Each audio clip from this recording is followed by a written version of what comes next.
Maka jangan pernah merasa aman dari diri kita. Saya nggak pernah merasa diri saya aman. Maka orang-orang yang bertobat dari masa lalunya dengan menyalahkan dirinya sendiri, tidak menyalahkan orang lain, lalu mentazkiyah dirinya, membersihkan dirinya, baru kemudian membicarakan yang lain.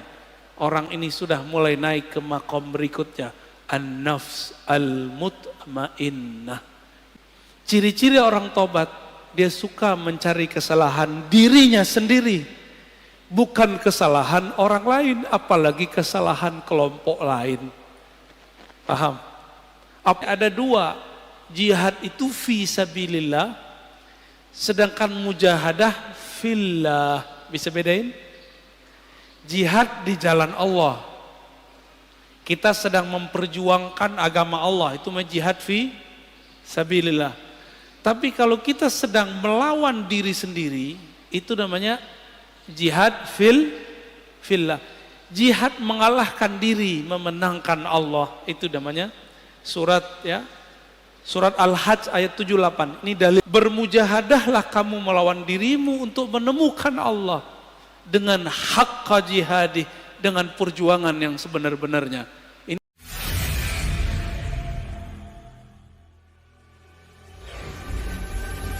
Warahmatullahi wabarakatuh.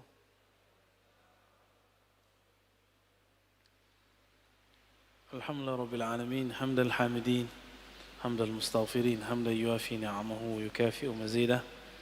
Asyhadu an la ilaha illallah, asyhadu anna Muhammadan abduhu wa rasuluh. Allahumma salli wa sallim wa barik ala sayyidina Muhammad wa ala alihi wa ashabihi wa li baitihi wa zurriyatihi jema'in. Jemaah subuh yang diberkahi Allah, kita masuk ke bab mujahadatun nafs. Apa arti mujahadah? Mujahadah dari kata jahada, yujahidu, mujahadatan, fa'ala, yufa'ilu, mufa'ala. Artinya apa?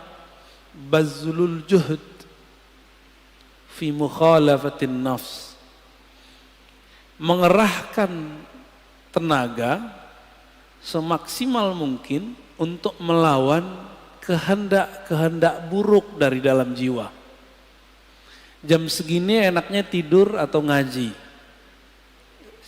menurut badan nih, tapi batin Bapak maunya ngaji. Maka yang duduk sekarang itu bukanlah nafs yang ammarah, tapi nafs yang sudah mulai masuk ke gerbang mutmainnah. Baru gerbang Pak, jangan senang dulu.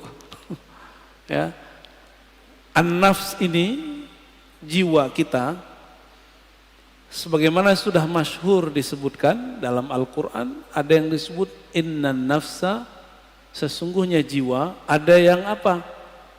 Ammarah, bukan amarah. Ammarah. Ammarah bahasa Arab artinya yukthirul amra, banyak nyuruh-nyuruh kepada apa? Bisu, dengan yang buruk-buruk. Jam 3 enaknya tahajud atau molor. Molor ya. Itu normal. Normal itu. Tapi mujahadatun nafs itu melawan sisi normal manusiawi. Menjadi di atas itu. Yang gak pernah tidur, yang gak pernah capek itu siapa? Malaikat. Malaikat itu gak pernah tidur. Maka di saat seseorang melawan rasa ngantuknya, dia sedang menghidupkan sisi malaikat dalam dirinya. Karena dalam diri kita ada karakter nuriyah, karakter malaikat. Kalau mau makan, antum mau makan nih. Normalnya orang kalau pagi-pagi jam 7, jam 8 lapar nggak? Terus antum shaim puasa, malaikat makan nggak? Itu namanya mukhalafatun nafs. Mencoba melawan kebiasaan diri, biasanya makan dia nggak makan. Jiwa itu level pertama namanya ammarah bisu. An-nafs al-ammarah bisu. Jiwa yang selalu mengajak kepada yang negatif. Enggak saya, enggak antum, sama. Mau ustadz, mau kiai, hatta wali. Apalagi cuma wali murid ya. Hatta wali Allah itu ada an-nafsnya, al-ammarah bisu dalam dirinya. Bedanya dia bisa meredamnya. Jadi jangan dikira para wali itu selamat juga dari an-nafs. Al-ammarah dia ada dalam dirinya, namun Allah mengizinkan untuk meredamnya. Ciri-ciri an-nafs al-ammarah, ide-idenya untuk berbuat yang rendahan itu lebih banyak daripada yang tinggi, yang bernilai. Keinginannya untuk berbuat yang buruk lebih banyak daripada keinginannya melakukan kebaikan. Nah itu ammarah bisu. Bahkan ammarah bisu ini lawan dari nafsul mutmainnah. Dia menjadi agen-agen maksiat. Kalau ada dia, maksiat tambah seru. Itu ammarah bisu. Sebenarnya itu diri kita sendiri ya. Jadi jangan dilihatkan ke orang, itu kita sendiri. Kalau dia agak baik dikit, dia menjadi an-nafs al-lawwamah. Jiwa yang lawwamah. Apa arti lawwamah? Lama yalumu lauman. Mencela. Lawwamah yang banyak mencela dirinya, menyalahkan dirinya. Coba antum abis maksiat nyesel nggak? Abis nyesel nyalahin diri nggak? Atau nyalahin orang? Sama, nyalahin diri, nyalahin orang berarti an-nafs al-lawwamah.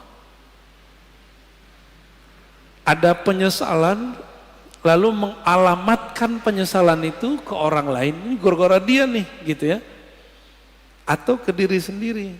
Kalau sudah bisa menyalahkan diri sendiri, berarti sudah lolos dari nafsul ammarah masuk ke nafsul lawwamah. Dari nafsul lawwamah sudah di ujungnya, karena sudah bisa memandang bahwa diri kita lah yang bermasalah. Ciri-ciri nafsul lawwamahnya belum bisa disembuhkan. Kalau maksiat, kalau salah, selalu menyalahkan orang. Ini karena handphone nih, ini karena musik nih, musik yang disalahin. Kan baru muncul kemarin, ada artis mau hijrah, mau tobat, yang disalahin gitarnya yang disalahin. Dia yang maksiat, yang disalahin musiknya. Musik itu awal pembuka maksiat, Masya Allah. Saya nggak bela-bela musik juga, karena saya nggak bisa main musik. Tapi kalau dia menyalahkan musik, berarti dia belum menyalahkan dirinya sendiri. Yang disalahkan diri kita sendiri. Anda mau tanya sama antum, lebih berbahaya musik atau smartphone? Penyebab maksiat. Lebih banyak maksiat yang ada di smartphone yang antum pegang itu atau musik? Cuma karena musik, banyak lawan jenis yang suka sama dia, lalu dia tergoda, yang dia salahkan musiknya. Ada kok orang main musik gak tergoda, malah gak laku-laku juga ada. Jadi gagal karena belajar tazkiyatun nafsnya tidak benar. Belajar tazkiyatun nafsnya ala hawa nafsu yang baru. Jadi belajar tasawufnya tidak dengan cara ulama ahli tasawuf, tapi dengan cara ulama yang mengharamkan tasawuf. Akhirnya begitu jadinya. Ya, terjadilah yang antum tonton beberapa bulan ini. Rame nggak? Rame, ya. Berarti ada yang masalah dalam dirinya, ada masalah dalam gurunya. Karena tidak bisa mengarahkan. Jika engkau ingin menyalahkan orang, salahkan diri sendiri. Kita kalau maksiat nggak usah salahkan orang. Kita yang masalah. Baik. Nafs berikut apa? Udah lawamah naik ke mulhamah. Fa'alhamaha fujuraha wa taqwaha. Setelah Allah menyempurnakan jiwa, maka Allah mengilhamkan kepada jiwa bahwa di dalam dirimu hai jiwa ada fujur dan takwa. Ini banyak yang salah terjemah ayat, dikira Allah lah yang membisikkan kepada jiwa keburukan dan kebaikan. Bukan, coba perhatikan ayatnya. Fa'alhamaha fujuraha. Lalu Allah mengilhamkan, memberitahukan kepada jiwa sifat buruknya ini loh, dan takwaha, sifat baik kamu ini. Bukan terjemahannya Allah lalu membisikkan supaya dia berbuat baik atau berbuat buruk, nggak begitu, ya. Ini ada fi di dalamnya. Fa'alhamaha fujuraha wa taqwaha. Ada satu riwayat yang masyhur di kitab-kitab, cuma sayang setelah diteliti Imam Suyuti, Imam Ibnu Jauzi, riwayatnya dhaif. Tapi maknanya sahih. Sesuai dengan ayat-ayat ini, bahwa dahulu kala awal Allah menciptakan nafs jiwa. Ini riwayat didhaifkan, emang dhaif, setelah saya teliti dhaif. Tapi riwayat ini saya masukkan ke Israiliyat. Kalau masuk ke Israiliyat kita boleh cerita, ya. Tatkala Allah menciptakan nafs, lamma khalaqallahu nafs. Ketika Allah menciptakan jiwa, maka Allah bertanya, man ana wa man anta. Aku siapa, kamu siapa? Apa kata jiwa? Anta, anta, ana, ana. Apa kata jiwa? Ente, ente, ane, ane. Jadi yang suka ngomong gua, saya, itu sifatnya nafs. Jujur, suka nggak ngomong saya, menurut gua, seneng nggak? Seneng ya? Kok dia nggak menghargai saya, gitu? Pernah ngalamin gitu nggak? Ya, kok dia nggak menghargain aku? Nah, ada perasaan begitu dalam berinteraksi? Berarti nafsnya lagi on, Pak, lagi on itu. Ditanya lagi, man anta? Waman ana, siapa kamu, siapa aku? Sama jawabannya, aku, engkau. Makanya sifat egois itu sifatnya nafs, bawaan nafs. Jadi nafs ini itu dulu pernah Allah Subhanahu wa taala celupkan kepada bi'iruz zulumat, ke dalam kegelapan syahwat. Masing-masing kita punya, Pak. Walaupun soleh ini kayaknya, berjenggot, berkopiah, bergamis, bersarung, nafsu kita sama-sama jeleknya. Mau saya, mau antum sama. Ya, jadi nggak usah putus asa ya, biasa aja. Siapa tahu antum lebih mulia dari aneh, gitu. Dalam nafs. Tapi kalau udah merasa mulia, berarti nafsnya udah rusak.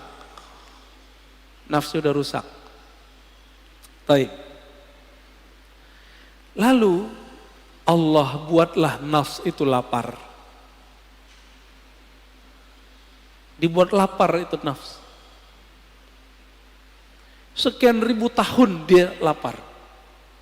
Lalu Allah bertanya lagi, Ayyatuhan nafs, man ana wa man anta. Saya siapa? Engkau siapa? Kata Allah. Barulah nafs itu merasa butuh. Apa kata nafs? Ya Rabb, anta Rabbi. Engkau adalah Rabbku, Tuhanku. Sedangkan aku adalah hambamu. Inilah asal muasal daripada tazkiyatun nafs. Mujahadatun nafs. Jadi nafs ini hanya bisa dikekang dengan satu hal, lapar. Gak bisa lebih, gak bisa kurang. Gak bisa lebih dari itu, gak bisa kurang juga dari itu. Dibikin lapar dia. Jadi kalau antum merasa bahwa kok susah ngelola diri ini, puasa. Jangan hanya puasa fisik, mulai puasa yang sifatnya lebih detail. Pernahkah kita puasa gadget? Pernahkah kita puasa ngomong yang buruk-buruk? Jangan puasa ngomong gak ngomong sama sekali. Puasa tidak ngomongin orang, bisa gak? Pernahkah kita puasa tidak memikirkan dunia? Syekh Abdullah Faiz Ad-Daghestani An-Naqsyabandi itu kalau beliau terpikir dunia, beliau tobat mandi wajib. Mandi tobat. Ada orang begitu, Pak? Kalau kita baru bangun tidur ingat dunia gak? Nyari handphone. Bener. Antum bangun tidur gak nyebut nama Allah? Allah cemburu. Untung masih dikasih nyawa bangun subuh. Alhamdulillahirabbil alamin. Baik. Itu an-nafs al-mulhamah. Allah ngasih tahu kepada jiwa, di dalamnya ada fujur, kekejian, kehinaan, syahwat yang meledak-meledak, dan juga ada taqwaha, ada nilai baiknya. Maka sampai nanti, sampai kita mati, ini gak akan selesai. Walaupun sudah naik jadi nafs mutmainnah. Maka jangan pernah merasa aman dari diri kita. Saya nggak pernah merasa diri saya aman. Apalagi udah sok-sok suci, doain orang lupa doain diri sendiri. Aku doakan kalian husnul khotimah, dia lupa sama dirinya sendiri. Baru tobat dari musik, udah sok menggurui orang lain. Dia belum tobat daripada egonya. Baru hijrah beberapa bulan, udah berani menggurui orang lain. Lupa menggurui dirinya. Lalu melihat orang lain yang melakukan hal masa lalu dia dengan pandangan hina. Kita agak sedih dengan orang-orang begini. Ya. Sedih dengan diri kita sendiri. Kok kita mau juga nonton orang begitu? Ya. Baik. Inilah gerbang mulhamah. Jika dia sudah mengenal sisi buruknya dan juga mengenal sisi baiknya, kira-kira kalau orang berakal ngikutin yang mana? Karena dia sudah tahu di dalam dirinya ada sisi buruk, dia tidak menyesali putus asa kalau terjebak pada maksiat. Emang dari sononya udah begitu, fa'alhamaha fujuraha wa taqwaha. Memang karakternya nafs ini begitu. Dia mengikuti yang rendah-rendah, fujur. Ada yang halal, maunya yang haram. Emang begitu kita. Maka Bapak Saudara makan Allah, kalau kita sudah tahu, coba lihat filosofinya. Kenapa Allah tidak pertama kali mengatakan fa'alhamaha taqwaha wa fujuraha. Tapi yang dimulai apa? Fujur dulu baru taqwa. Walaupun secara bahasa Arab wow itu artinya setara, tapi secara makna apa kata Imam Syafi'i? Ibda bima bada'ahullah. Imam Syafi'i itu kalau ketemu ayat susunan, maka beliau mengatakan mulailah memperhatikan dari mana Allah memulai. Itulah rahasianya. Bahwa orang itu pasti muncul dulu fujurnya, kekejiannya. Jangan-jangan saya lebih keji daripada antum kan? Kan nggak tahu juga. Jangan-jangan yang berbicara ini lebih hina daripada yang mendengarkan. Tapi jangan putus asa. Allah itu ngasih tahu bahwa diri kita hina. Kalau kita terjebak, jangan putus asa. Kita punya sisi yang takwa. Disebut tobat. Gitu. Maka orang-orang yang bertobat dari masa lalunya dengan menyalahkan dirinya sendiri, tidak menyalahkan orang lain, lalu mentazkiyah dirinya, membersihkan dirinya, baru kemudian membicarakan yang lain. Orang ini sudah mulai naik ke makom berikutnya, an-nafs al-mutmainnah, jiwa yang tenang. Lalu bagaimana cara supaya jiwa itu bisa dibersihkan? Maka kita katakan mujahadah itu nama sekolahnya, kurikulumnya namanya tazkiyatun nafs. Bisa bedain. Tasawuf itu nama kampungnya. Jadi tidak ada namanya tazkiyatun nafs kalau tidak bertasawuf. Nggak akan ada, Pak. Oh, ini sudah ada sebelum tasawuf. Iya, tapi itu spiritnya tasawuf. Tazkiyatun nafs itulah yang disebut dengan taubah. Tazkiyatun nafs itu disebut dengan taubat. Dimulai dengan tazkiyah nafs itu dengan cara puasa, taubat, ya, taubat dari dosa. Jadi kalau kita turunkan tasawuf, mujahadatun nafs, apalagi tazkiyatun nafs, begitu modelnya. Jadi kalau ada orang mengajak kajian tazkiyatun nafs tapi tidak memulai dengan tasawuf, gimana kurikulumnya? Pasti ada halalnya, pasti ada kelemahan-kelemahannya. Kayak gitu modelnya. Ya, karena nggak tahu petanya tadi, dimulai dari jiwa yang 4. Ammarah, lawamah, mulhamah, baru masuk mutmainnah. 4 aja udah cukup dulu sebelum yang 3 yang lain. Jadi taubat itu bukan saja dengan cara mencela maksiat kita. Taubat itu dengan cara tazkiyah, itu pertama. Lalu tahliyah yang kedua. Apa arti tazkiyah? Membersihkan diri dari yang kotor. Kita kalau mau sholat, tubuh kita kotor, kita langsung sholat atau mandi dulu? Mandi itu namanya tazkiyatun nafs. Mandinya orang-orang maksiat, tobat. Supaya simbol dan maknanya nyatu, maka ada namanya mandi tobat. Nah, pernahkah kita mandi tobat? Maka mulai pagi ini coba Bapak sekali sehari niat kalau mandi itu mandi tobat. Mau ngamalin? Ya. Jadi ketika kita mandi, kalau mandi tobat berani nggak pakai celana? Maka pakai kain basahan. Kecuali antum bukan mandi tobat. Pakai kain basahan atau pakai celana kita mandi. Cara mandinya gimana? Mulai dari wudu. Lamain di kaki, siram kaki kita dulu. Udah siram kaki, mulai pundak. Baru kepala. Niatkan, ya Rob, ampuni dosaku. Jadikan dosaku hanyut seperti hanyutnya daki-daki di badanku dengan air ini. Dalam hati kita ngomong.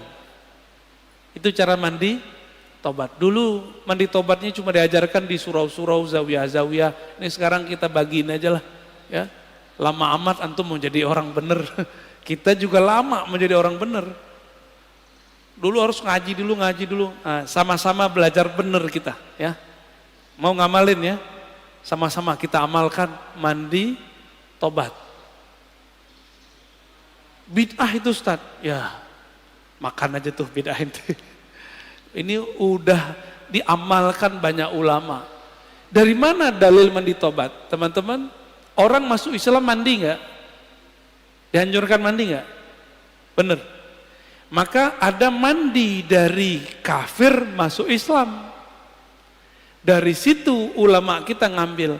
Kita sudah Islam, melakukan maksiat, udah tahu lebih gede nggak dosanya? Lebih gede dosanya. Maka secara batin lebih kufur. Masuk lagi ke ranah iman, kita mandi lagi. Dari situ dalilnya. Ya, jadi mandi tobat bukanlah bid'ah, mandi tobat adalah sesuatu yang lebih sunnah daripada mandinya orang kafir masuk Islam. Orang kafir masuk Islam wajar, dia tadinya kafir, sekarang masuk Islam. Kita ini sudah Islam, tapi melakukan kerjaan orang-orang kafir. Lebih kufur nggak? Lebih wajib nggak kira-kira mandi tobatnya? Menurut saya itu lebih wajib. Ya, coba mandi tobat. Ini amalan para wali Allah. Para wali Allah itu teman-teman, sahabat-sahabat karena Allah, amalan intinya itu tobat.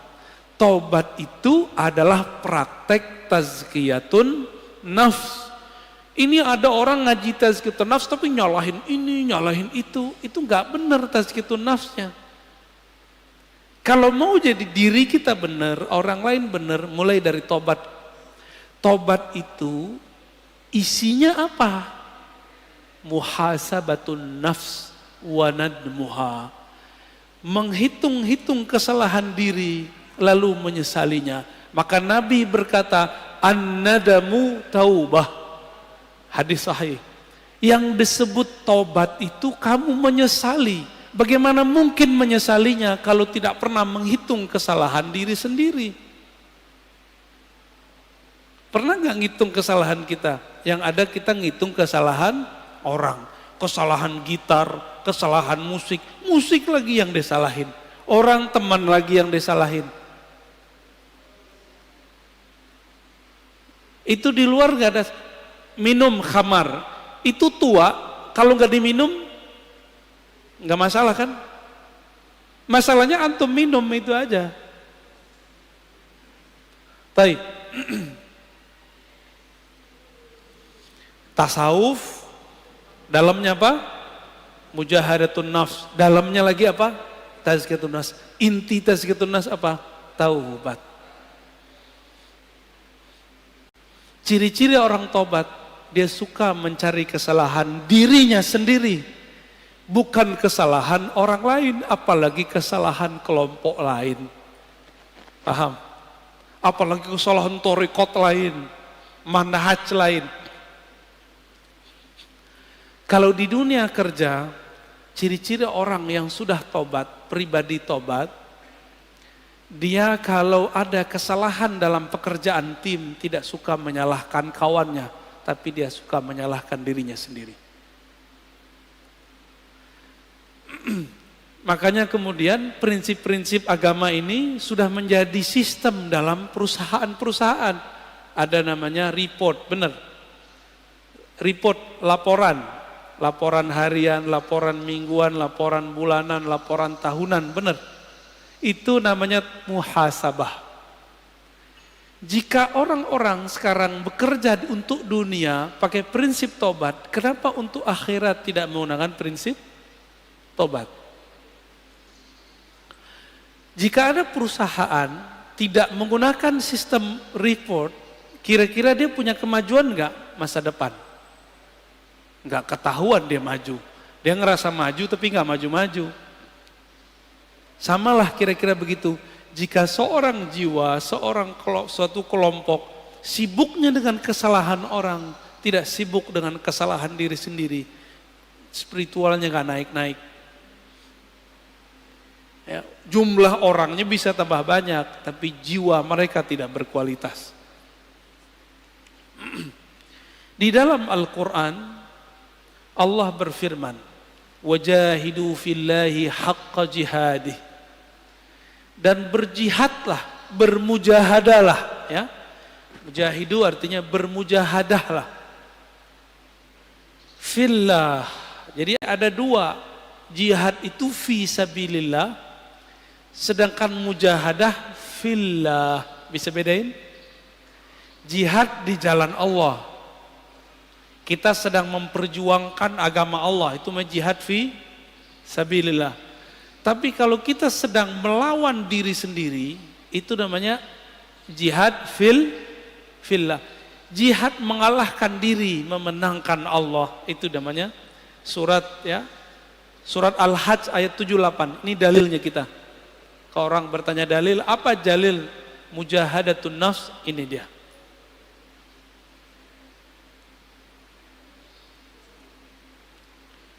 Dan dalam surah Al-Ankabut ayat 69 Allah berfirman, "Walladzina jahadu fina lanahdiyannahum subulana."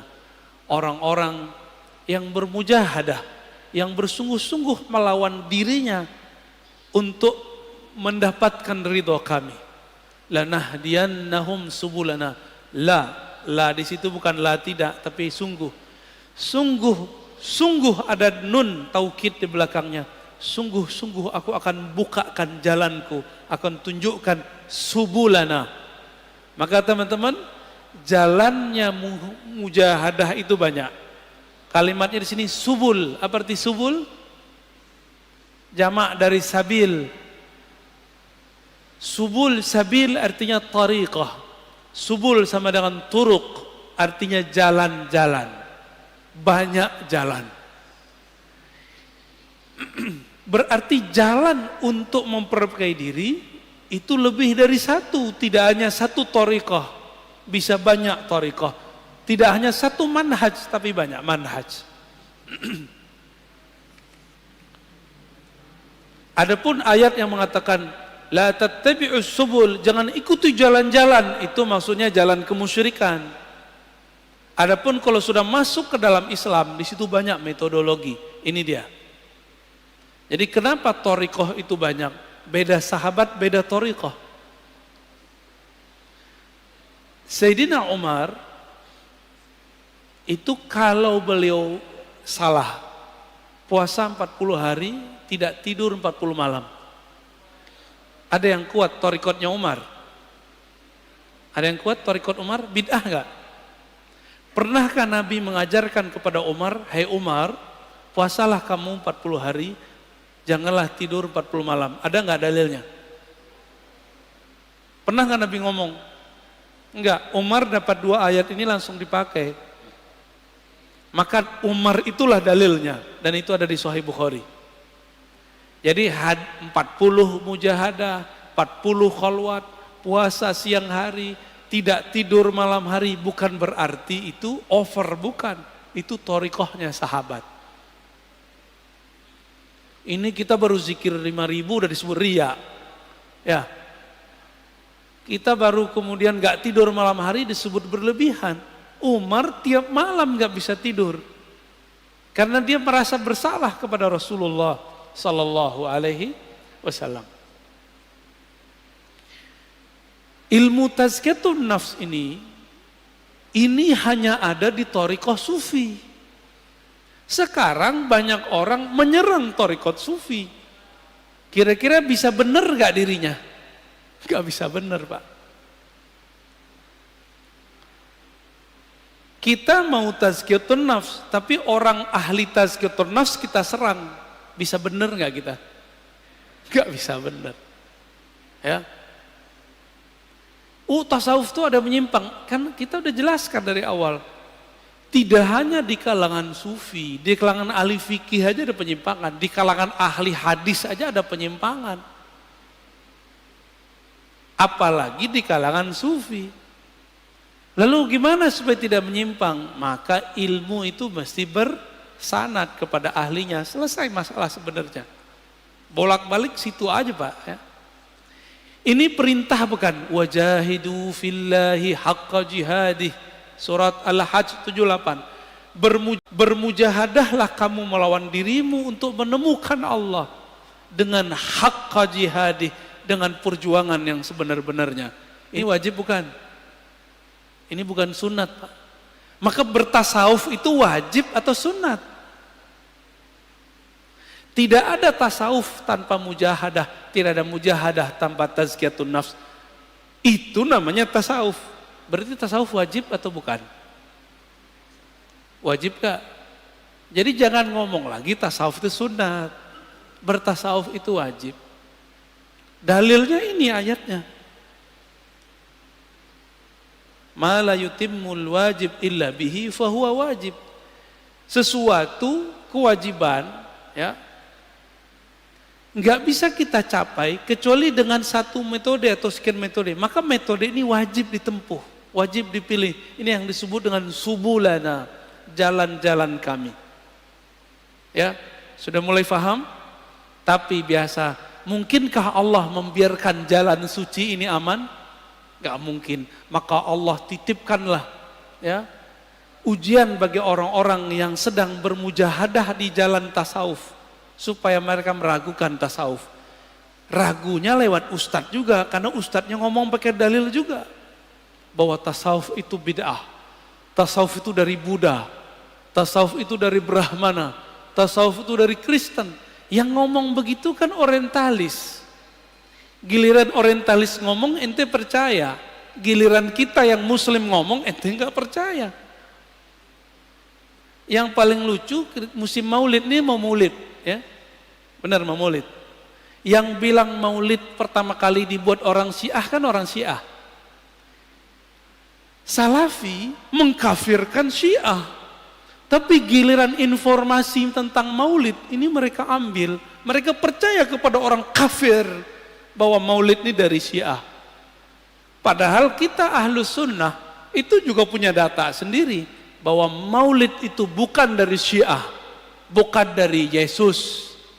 Ini yang paling lucu, selevel Syekh Saleh Fauzan, imam salafi sekarang di Saudi, itu menganggap maulid Nabi itu sama dengan memperingati kelahiran Yesus. Nyambung nggak? Ada nggak antum yang memahami maulid Rasul Sallallahu Alaihi Wasallam itu sama dengan kelahiran Tuhan? Ada nggak? Nggak ada kita yang begitu. Itu ilmu namanya ilmu su'uzon. Jadi manhaj mereka itu kita ganti istilahnya manhaj su'uzoniyah, ya, bukan manhaj salafiyah. Su'uzon tiap tahun dijawab nggak aja puas. Tahun lalu kita udah balas, ini mau mulai lagi nih. Siap-siap ntar ya bulan maulid. Ini so far Ustaz ya. Oh bulan maulid terame lagi. Jangan antum kira kita jawab sekarang nanti mereka adem lagi, enggak. Tahun depan lebih gawat lagi. Tahun berikutnya lebih gawat lagi. Apa kata Syekh Saleh Fauzan? Aneh masih mending bilang dia Syekh ya. Mereka udah nggak bilang kita Ustadz, Buya, Kiai. Nggak masalah. Kita nggak mau dianggap sama mereka. Kita mau dinilai oleh Allah Subhanahu wa Ta'ala. Apa kata dia? Ini tasyabbuh dengan orang-orang Masihi, orang Kristiani. Kalau tasyabbuh menyerupai orang Kristen itu dalam akidah kita kan kafir. Kafir dong pelaku maulid. Maka kalau baca ayat Qul ya ayyuhal kafirun itu isinya orang-orang maulid ya. Nauzubillah min dzalik. Membawa ayat suka-suka. Dan kebetulan kebenaran pelaku maulid kebanyakan orang-orang tarekat sufi. Orang Betawi itu dulu gurunya sufi Pak. Makanya di kampung-kampung Betawi nggak ada namanya bulan 1000 bulan maulid sama Ramadan 2 aja. Tiap bulan ada maulid, bener nggak? Tiap bulan ada barzanjian, tiap bulan ada dibaan, tiap bulan baca Syaraful Anam. Karena setiap hari Senin mereka mengingat ada kelahiran Nabi Sallallahu Alaihi Wasallam. Dianggap itu Syiah, ya. Allahumma sholli ala Muhammad.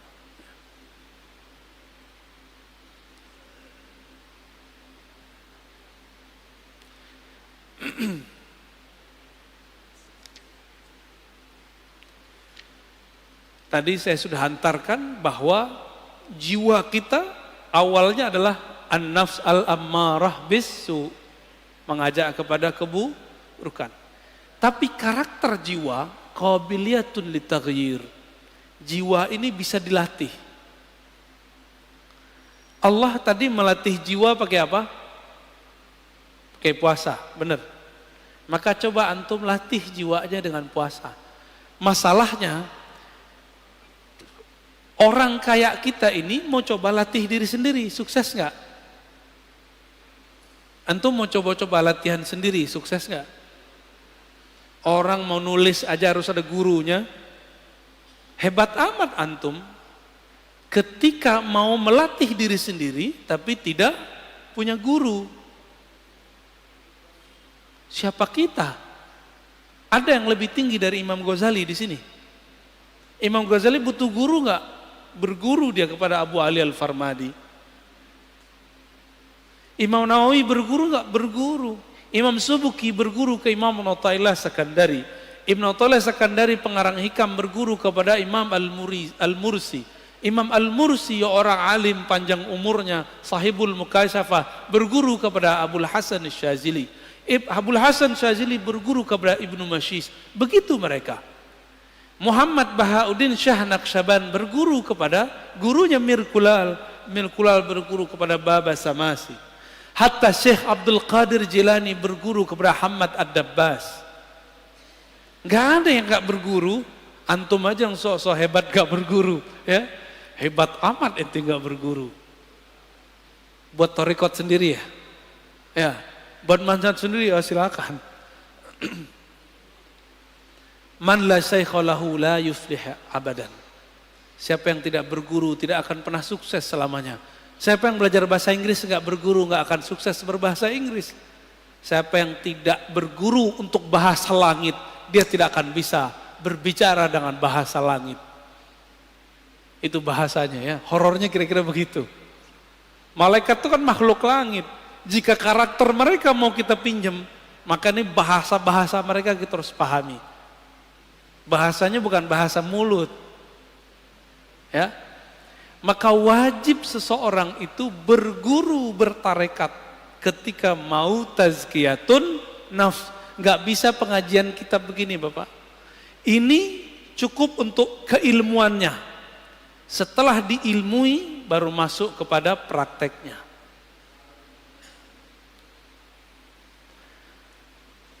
Beda orang, beda masalah. Ada sahabat Nabi datang mengatakan, "Ausini ya Rasulullah." Wahai Rasulullah, tolong ajarkan aku. Apa kata Nabi? La taqtab, jangan marah. Wahai Rasulullah, aku pengen yang lebih. Apa kata Nabi? Jangan marah. Sampai 3 kali. Falakal jannah, pasti masuk surga. Datang orang lain bertanya, wahai Rasulullah, apa amalan terbaik? Nabi menjawab, it'amut ta'am, kamu memberi makan. Datang orang yang lain, wahai Rasulullah, apa aman paling tinggi? Nabi mengatakan, al-imanu billah, percaya kepada Allah.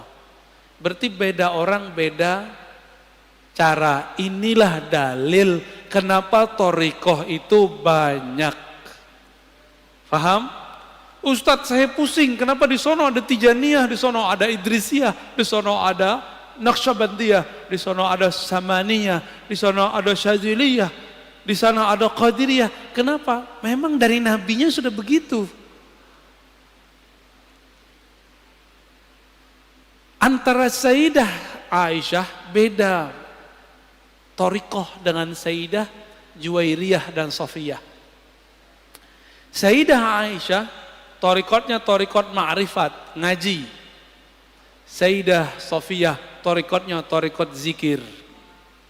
Makanya Sayyidah Safiyah dan Juwairiyah dia punya biji-biji 4.000 dan Nabi tidak pernah membid'ahkannya. Nabi cuma melihat orang ini istrinya sudah naik makom, maka ada zikir yang ngitung, ada zikir tanpa menghitung.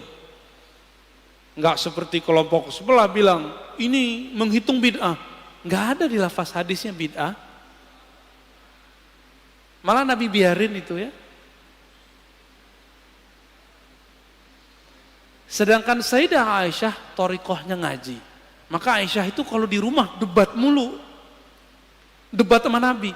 Masa sih Rasulullah terturun lagi ayat. Jadi karena Aisyah tuh banyak ilmu turun. Jadi kadang-kadang Ustadz Kiai ini kalau punya istri cerewet dikit bersyukur. Nanti ilmunya keluar.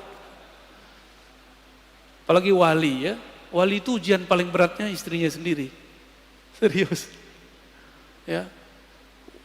Waliullah itu ujian pertamanya istrinya. Antum tahu Sayyidina Umar itu waliullah bukan? Waliullah bukan? Ada yang meyakini Umar bukan wali, pasti Syiah. Sayyidina Umar di rumah itu dikata-katain bininya. Ente nih wali, kira-kira begitu. Masa Amirul Mukminin begini? Enggak beres ngurus umat. Dikata-katain sama bininya. Dia pasrah aja, dibiarin aja. Bukan berarti Umar gak ada harga dirinya. Itulah cara Umar yang biasa ngata-ngatain orang di luar. Sekarang dia terima gak dikata-katain sama bininya sendiri? Apa perasaannya dikata-katain oleh orang dekatnya sendiri? Umar berhasil melewati itu, pantas beliau jadi wali. Antum ini beda dikit paham sama bini udah tengkar, udah minta cerai. Udah langsung bilang, kamu ini menentang Allah dan Rasulnya. Yang ditentang ente, bukan Allah dan Rasul. Jangan bawa-bawa pemahaman kita satu level dengan Allah dan Rasul.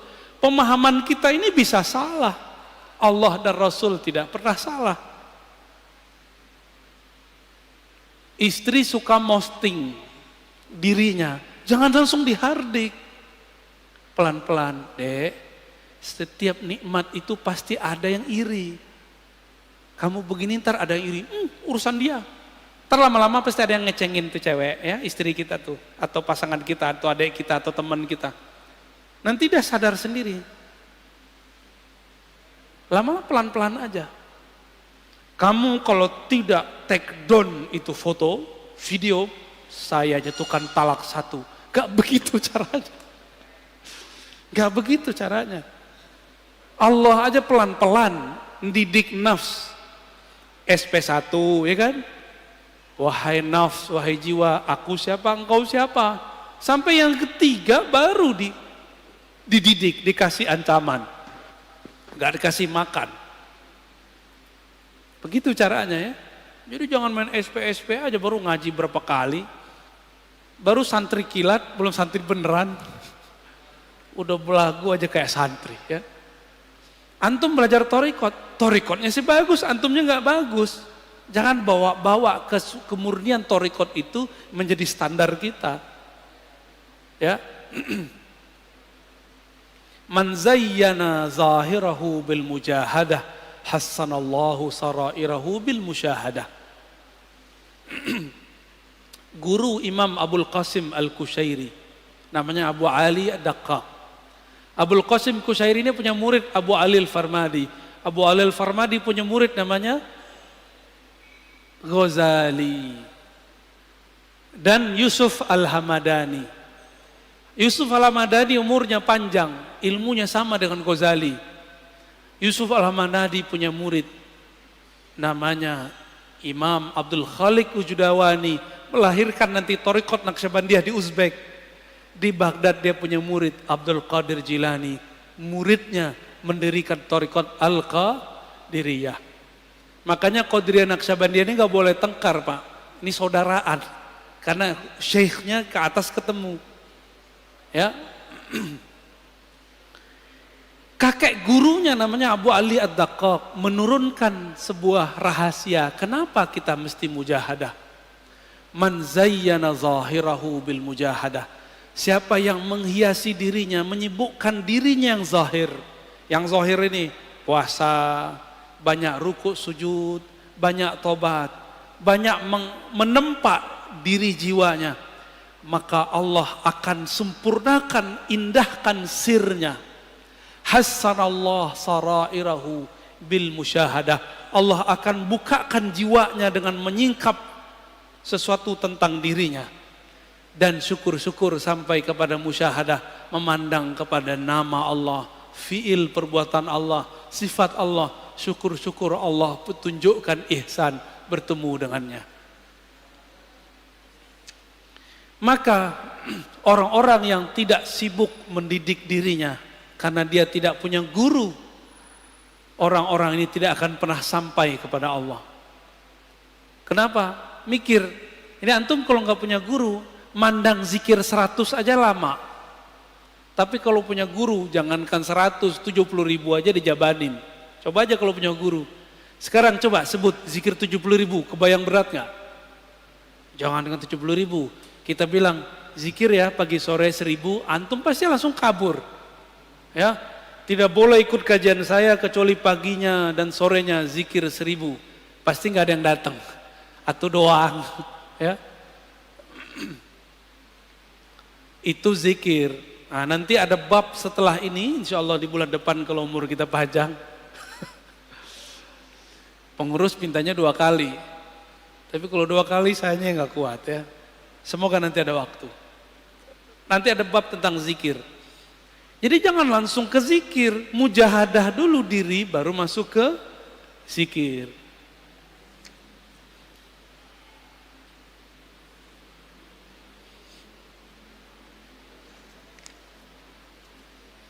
Semua ulama ahlullah sepakat jalan menujunya dimulai dengan mujahadatun nafs, melawan diri sendiri. Tadi udah paham di dalam mujahadah ada apa?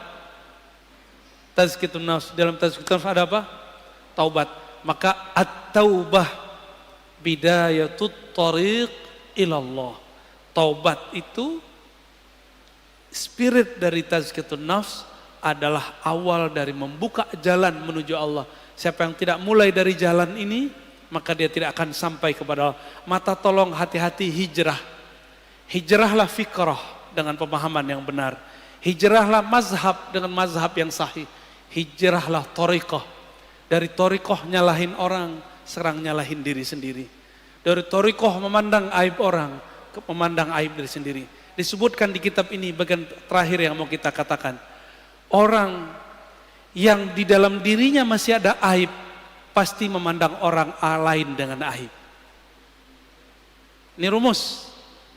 Man kana fi nafsihi aibun yara fi ghairihi aiban. Siapa yang melihat dirinya, yang tidak melihat dirinya punya aib, yang tidak sadar ada kesalahan dalam dirinya, pasti dia akan menyalahkan yang lain. Maka saya ini banyak aib, makanya saya masih sering nyerang kelompok sebelah ya. Tapi kita kenapa nyerang kelompok sebelah? Karena kita diserang bertubi-tubi setiap hari, setiap saat. Maka ini wajib hukumnya, karena hukumnya difa'un nafs, memperjuangkan pemahaman kita yang kita terima dari masyaikh yang bersanad kepada Rasulullah, insya Allah bukanlah aib. Menurut antum aneh ketika Rod mengkritisi kelompok sebelah yang mengkafir-kafirkan pelaku tawassul, yang membid'ahkan amalan kita, menurut antum itu sibuk dengan aib orang atau gimana? Enggak, saya tidak meniatkan itu. Saya ketika menanggapi kelompok yang menyalah-nyalahkan ulama kita, saya meniatkan untuk memperkuatkan diri kita dan jamaah kita. Ya, bukan mau cari-cari lawan. Mereka yang cari lawan.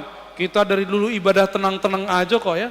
Maulid tenang-tenang aja, zikir tenang-tenang aja. Tiba-tiba mereka datang nyalah-nyalahin. Sekarang kita ngomong membalas, mereka tuduh memfitnah. Benar nggak? Berarti yang playing victim siapa? Itulah sikap psikopat ya, manhaj psikopatiyah. Nauzubillah min dzalik, enggak pernah mau salah ya. Enggak pernah melihat diri ini bermasalah.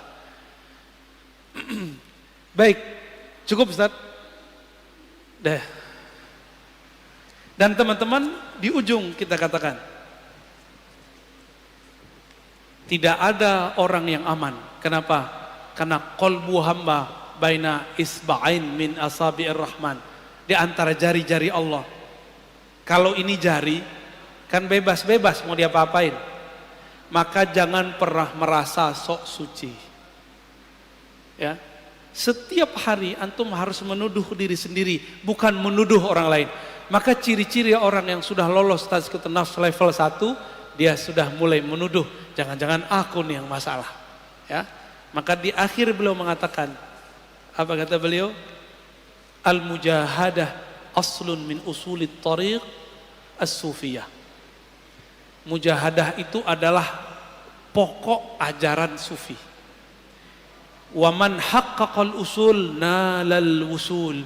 Siapa yang membaguskan usulnya, pokoknya, dia akan tangguh cepat sampai kepada tujuannya. Wa man tarqal usul hurimal wusul. Siapa yang goyang pondasinya, usulnya, pokoknya, dia tidak akan pernah sampai.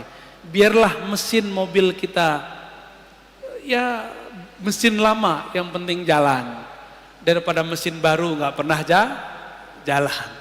Biarlah mobil tua, tapi dia bertahap ya, bertahap sampai, daripada mobil bagus tidak pernah diajak berjalan. Ya, maka tubuh ini mari diajak mujahadah. Mulai hari ini mujahadah, zikir pagi, zikir sore, cari guru. Cari syekh mursyid yang bisa mendidik jiwa kita, yang dia juga tidak pernah menyalahkan orang lain, yang dia fleksibel seperti Nabi.